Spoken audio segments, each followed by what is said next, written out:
Bonjour à toutes, bonjour à tous et bienvenue dans Tech24. Un objet extraterrestre a-t-il traversé notre système solaire en 2017? Un chercheur d'Harvard relance cette polémique interstellaire, rencontre avec l'astrophysicien Avi Loeb. Avis aux gamers, Tech24 vous plonge au cœur du jeu avec des nouveaux sièges mi-écran, mi-cockpit, des mots à suivre. Alors avons-nous assisté à une preuve de vie extraterrestre il y a de ça 3 ans? La communauté scientifique s'interroge mais s'oppose à la thèse soutenue par Avi Loeb. Ce professeur d'Harvard estime que l'objet interstellaire provient d'une civilisation lointaine. Rencontre avec nos confrères de France 2. C'était en 2017. Dans le silence de l'espace, un objet non identifié pénètre notre système solaire. Il passe près du Soleil, de Mercure, de Vénus et de notre planète, avant de continuer son chemin à travers le cosmos. Les scientifiques l'appellent le visiteur interstellaire, car c'est le premier objet à venir d'au-delà de notre système solaire. L'objet a été découvert par des astronomes à Hawaï et l'ont baptisé Oumuamua, l'éclaireur en langue hawaïenne.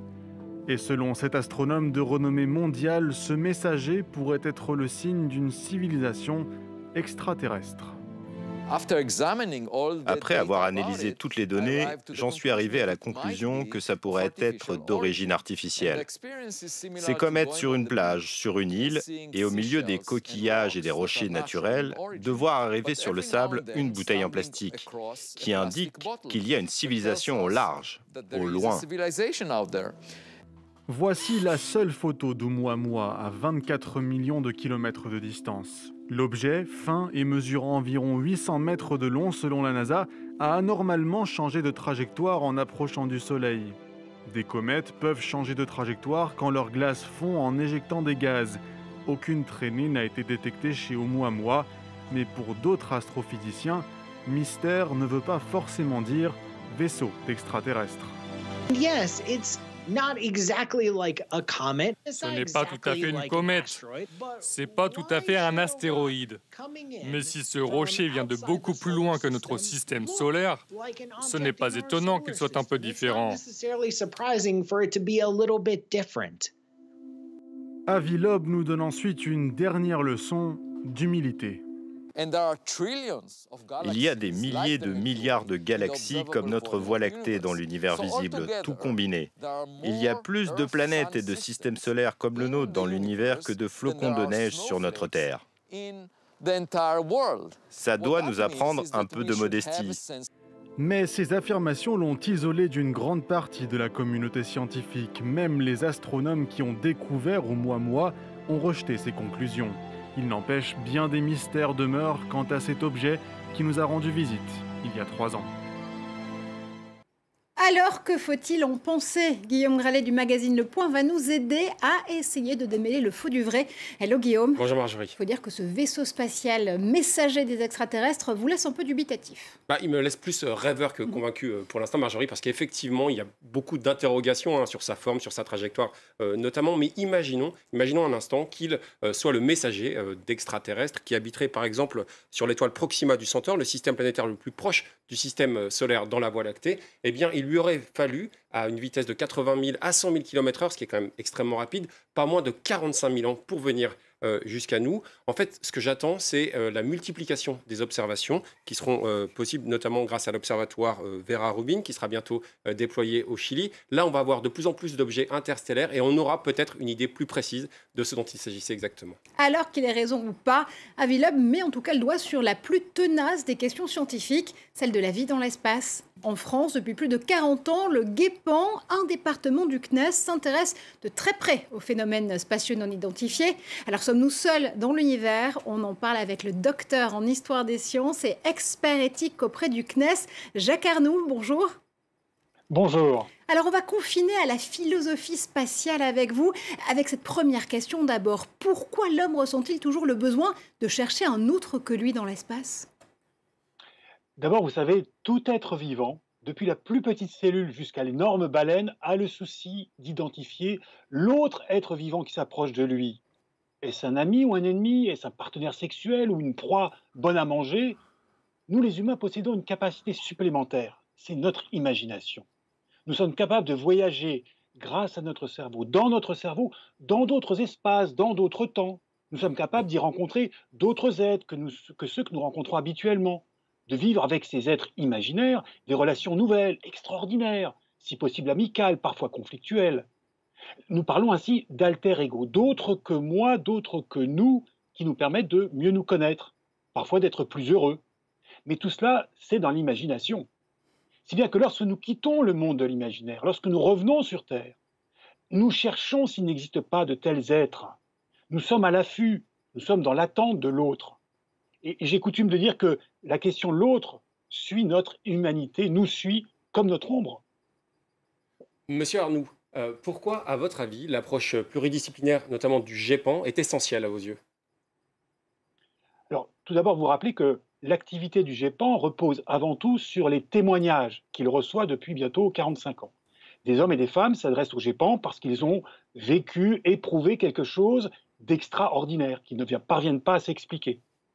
Hier, c'était les gendarmes, aujourd'hui, ce sont mes collègues du GEPAN qui doivent accueillir ces témoins, qui parfois ont été bouleversés par ce qui leur est arrivé. Ils doivent les aider à raconter leur aventure, leur expérience. Ils doivent les aider à en donner un bon témoignage. Et pour cela, il faut qu'ils recourent à des techniques d'enquête. Il ne s'agit pas d'un interrogatoire comme au cours d'une garde à vue, mais il s'agit quand même de rester au plus près de ce que les témoins ont vécu. Et puis ensuite, il faut aussi faire appel à la météorologie, à la cartographie, au service de l'aviation civile et militaire, à l'astronomie. Bref, avec toutes ces données, avec toutes ces disciplines, les enquêteurs du GEPAN sont capables de reconstituer la scène, souvent en 3 dimensions, et de mettre au milieu le témoin, de se mettre à la place du témoin. Et le plus souvent, grâce à cela, si les informations sont suffisamment solides, eh bien, ils sont capables d'expliquer ce qui, jusqu'alors, était resté inexpliqué. Mais quand même, il reste des cas étranges, il reste des cas inexpliqués. Et c'est pourquoi le GEPAN est aussi une école de modestie. Nous devons reconnaître que nous ne savons pas tout de la réalité, nous ne savons pas tout de l'être humain. Mais Jacques Arnoux, est-ce que justement cette recherche de l'alter ego, c'est aussi une recherche de l'alter éthique? Pour être clair, est-ce qu'il y a des questions éthiques qui se posent quand on recherche la vie extraterrestre? Alors, bien évidemment, surtout si nous prêtons attention à ne pas réduire l'éthique à un jugement, à une autorisation ou une interdiction de nos actions. Bien sûr que cette procédure de validation, elle est essentielle, mais elle n'est que la dernière étape d'une démarche éthique. Une démarche éthique, c'est d'abord commencer par nous interroger sur la raison d'être d'un projet, sur la possibilité de l'engager et d'en mesurer les conséquences. Quand nous recherchons la vie extraterrestre, nous sommes en train d'explorer l'inconnu. Et donc, nous devons adopter des attitudes qui respectent les milieux dans lesquels nous pénétrons. Vous n'imaginez pas le soin que les ingénieurs apportent à stériliser les sondes qu'ils envoient sur la planète Mars. De même, ils prennent d'énormes précautions lorsqu'ils ramènent des échantillons venus de l'espace. Il n'est pas question de contaminer la Terre par des substances inconnues qui seraient dangereuses. Mais aussi, rechercher la vie extraterrestre, au-delà des dimensions scientifiques, c'est aussi nous poser des questions sur les origines de notre propre vie. Et cette question, je le répète, n'est pas seulement scientifique, elle est aussi philosophique. Est-ce que nous sommes prêts à savoir d'où nous venons? Est-ce que nous sommes prêts à en savoir un peu plus sur qui nous sommes et de quoi nous sommes capables? Voilà une question qui est parfaitement éthique.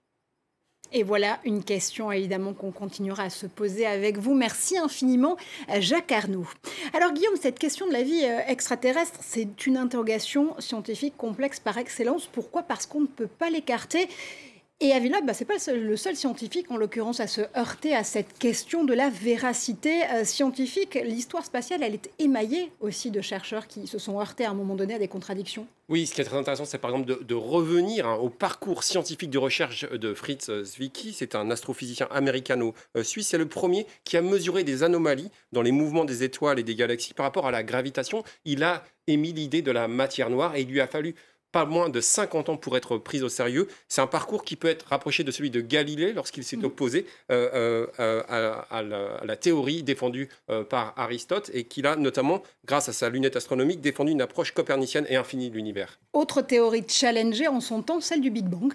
Oui, alors là, il faut s'intéresser aux travaux de Georges Lemaître. C'est un chanoine, physicien et astronome belge qui, lui, eh bien, dans les années 20, a eu l'idée de l'atome primitif. C'est-à-dire qu'il a voulu imaginer un début ponctuel du temps et de l'espace il a été brocardé à l'époque. On s'est moqué de lui. L'expression Big Bang, hein, qui a été prononcée par Fred Hoyle, était en fait pour le ridiculiser. Il lui a fallu également plusieurs décennies pour être pris au sérieux. Et j'ai bien aimé quand le professeur Arnoux a expliqué que les recherches scientifiques sont une école de modestie, comme l'expliquait très bien Stephen Hawking.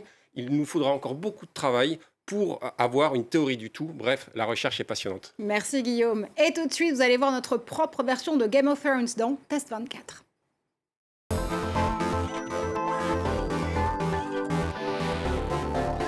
Et ce qu'on vous propose, c'est une expérience de cockpit pour joueurs du futur, une immersion nouvelle génération. On va plonger au cœur de l'action et du jeu avec vous, Guillaume. Oui, en fait, c'est un modèle Tronos qu'on a juste à côté de nous, Marjorie. Il a été créé par Predator, c'est la marque d'Acer qui est spécialisée dans ce genre d'outils immersifs. Là, on rentre quasiment dans une cabine. J'ai pu y aller tout à l'heure. Ce que je trouve très intéressant, c'est qu'on va pouvoir s'allonger, quasiment oublier le poids de son corps. On va même avoir une fonction massante. Donc, j'ai pu jouer à un jeu de course Forza 4. J'ai presque oublié tous les crashs que j'ai eu dans la figure. Il y a aussi, on peut jouer à des jeux de simulation de vol avec un joystick, par exemple. Tout ça, bien sûr, en jouant sur 2 cartes graphiques, un écran de 49 pouces. C'est pas mal du tout. Ça séduit même des footballeurs professionnels hein, qui se sont équipés. C'est une excuse de plus pour ne pas faire de sport, donc on doit quand même faire attention.